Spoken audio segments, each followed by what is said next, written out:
What is going on, guys? It's your boy Dexter here, coming at you with a quick video on a strategy guide for how to complete the tomb boss fight. I know a lot of people have been struggling with this recently, so I figured to make a quick one as I've beaten it several times, solo and with a team. So first, these are the augments. Whenever you're in solo, you're going to want to make sure that you have the extra charge, and then whenever you're in a team, you're going to want to make sure that you have on extension. This is going to become very important whenever we actually get into the boss fight. The next thing is there's a couple different weapons people have been using. One is the compact. That's just an SMG that has a high fire rate, but I recently discovered that there is a significantly better weapon to use. We've also been using the GPMG over here in the LMGs. Basically, you don't have to reload for any of the phases whenever you're doing it with the GPMG, but I do not have all the attachments. Again, there's a better weapon that we will get to as well.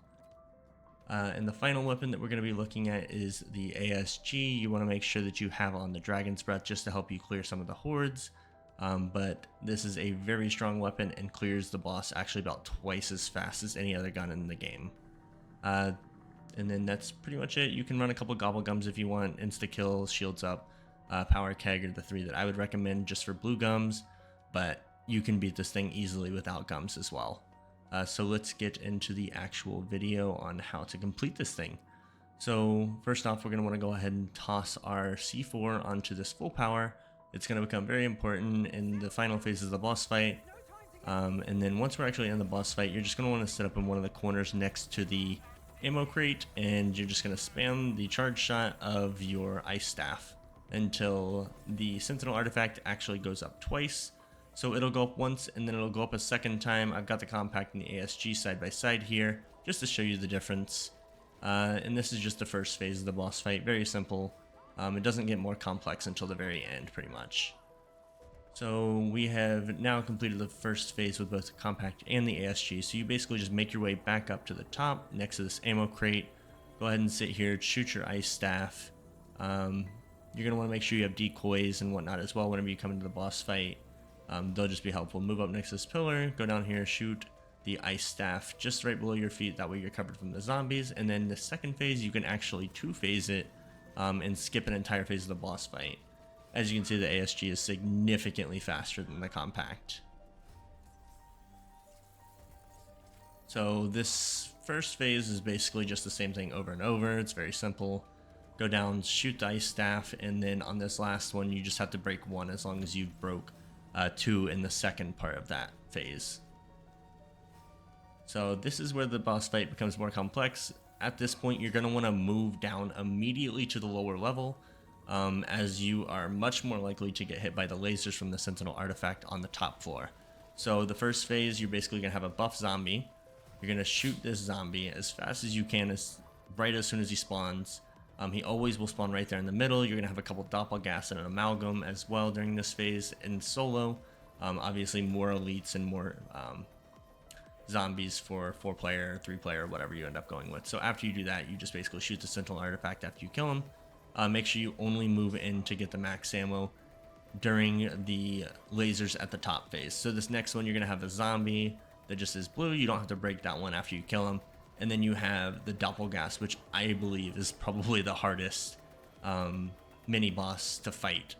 And you'll have him in every single one of the phases for the next 3.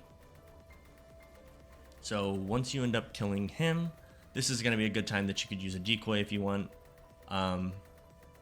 As this is a pretty hard guy. If he gets close to you, it's hard to get away from him. So just make sure you keep your distance, shoot your ice staff. As you can see, he can stun you just like that. And you can die very fast that way. So then just take your ASG and go ahead and shoot at the sentinel artifact. So that is the second part of the second phase complete. Now you're going to have a zombie, a doppelgast, and a mimic. The zombie and the doppelgast are both going to have a blue sentinel artifact, whereas the mimic is going to have an orange one. So go around, crowd control with your staff. Make sure you're taking your time as you're going through this, because this is a very difficult boss fight, probably the hardest one since Black Ops 3. Go ahead and pop an ether shot for this one and shoot the sentinel artifact. So then you can go ahead and pop your full power if you end up needing it at that point. I actually ended up messing up part of the phase in this one, so I had to use it early.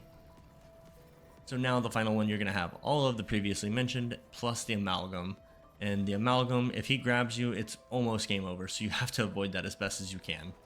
Go ahead and just keep your distance from him, that way he can't shoot you around the corner. The Mimic just launched himself at me, as you can see. I wouldn't have used this footage, but this was pretty good footage, so I went ahead and popped my Aether Shroud and then shoot the Sentinel Artifact. From here, the boss fight is very, very simple solo. If you're 4-player, you kind of have to work on some things to time your abilities, but I'll mention that here in just a second. So this phase actually has a wipe mechanic, which I've only seen once. It's pretty easy to avoid. You're going to want to go ahead and make sure that you have at least all of these elites and boss zombies dead before you actually even start shooting at it. So just wipe those out, shoot your ice staff at the ground to protect yourself, use your decoys, your Aether Shrouds, whatever you have to use, and then just go ahead and shoot the Sentinel Artifact at the top of this gate here. Make sure you have ammo. You'll see that I had to go get ammo here in just a second as well. So I walk over here, grab ammo real quick, go back, and then continue shooting it. There's barely any zombies during this phase. Just make sure that you don't get wiped. So that's pretty much it for the entire solo version of the boss fight. I added the 4-player, 3-player co-op is actually, I believe, a lot easier, as you can use that extension to have an 8-second shroud instead of the 4-second shroud, and you just time those with your teammates, and then you can pop your full power once you all run out. It's very simple. This part, though, is a little bit more dangerous. You're going to want to have one person either controlling the zombies with the ice staff, which is dangerous, or just pop your Aether Shroud and go at it, and make sure that you're counting down the timing for this, because they could swarm you right at the very end, and I've actually been wiped by this before in co-op. So just make sure that you're timing your Aether Shrouds right, and go ahead and shoot that. And this is a fairly simple boss fight as long as you go in with the right stuff. Couple things to know is you cannot use the GS45 on the Sentinel Artifact nor the ray gun, but the ray gun does very good damage to the bosses, but you have to go in with an ASG. There's no other option for this. If you still find that you're struggling with this boss fight, don't be afraid to use some blue gums. Use some insta-kills, power kegs, temporal gift, and shields up. Those are 4 very, very strong blue gums that we probably all have a lot of. If you find any new strategies or anything, drop it down in the comments. I'd appreciate it. Also look through the comments and see if anybody's found anything new. This map is only 24 hours old, but we beat it several times, so I figured I'd tell people what was working for me, considering a lot of people have been struggling with this boss fight, and I mean, rightfully so. It's probably the hardest one since Black Ops 4. Maybe Voyage of Despair, actually. Yeah, Black Ops 4 Voyage of Despair. Anyways, enough of that. Thank you guys so much for watching. I appreciate it so much. I'm just now getting back into this. Drop a like, subscribe. I'd appreciate it. We hunt these Easter eggs whenever the maps come out, and then I make videos every now and again. So thanks guys, peace out, until next time, bye.